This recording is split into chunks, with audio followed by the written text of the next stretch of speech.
Now, I'm 57, okay? And I'm very thrilled. I'm so happy to be here with you, okay? But for your sake, I just wish you had me. I wish you'd have had me when I was 23. Because I don't know what you were like, but I knew everything. I mean, at 57, I'm kind of unsure about some things, but when I was 23, baby, I knew everything. I mean, I knew everything. I'm surprised nobody called NASA and said, "Are you aware we have a kid living on the beach here and he knows everything?" I mean, I'm surprised. But I would always interrupt Jones. He'd talk, and I'd say, "Well, let me tell you what I think."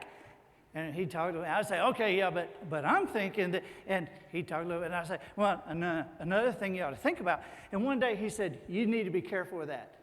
That can be kind of dangerous." And I said, "What?" He said, "That thinking thing." He said, "That can get you in a lot of trouble." And I said, "What do you mean?" He said, "Well, most people live their entire lives and never manage to figure out you can't always believe everything you think."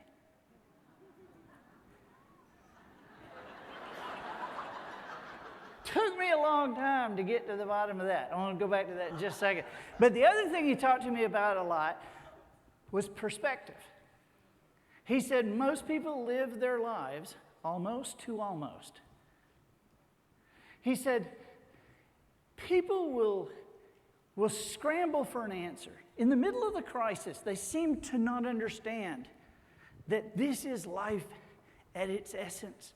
That we're all either in a crisis, coming out of a crisis, or headed for a crisis. That's part of being with us on this planet. He said it's good to embrace crisis, to strive, to climb uphill. He said, but right in the middle of it, man, people are so desperate for answers that sometimes they'll grab an answer where an answer does not yet exist. He said it's a secret. People don't understand that sometimes right in the middle of a crisis, an answer does not yet exist because the best can be a matter of timing. He said, but people are so conditioned to just slam an answer in there that they'll grab that round answer and shove it into that square hole and they'll get something. They'll end up somewhere. And then life starts from that point. And then the next time it happens, there they go again. And they'll put that square answer in that round hole and they'll hit another target. But it's a little bit farther away from what we would have called the best.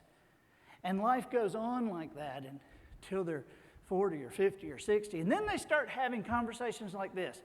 I can't believe that this, after all this time, I thought that we were almost, with the kids, I can't believe that we're dealing with this with the kids right now because I thought that they were almost, financially, I'm 60 years old. And there was a time that we were almost, he said, and life itself becomes almost to almost, never quite hitting the target that we would call the best.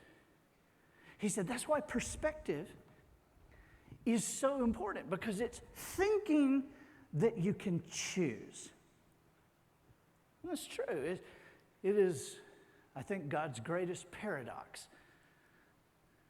that our thinking determines our choices, but we can choose how we think.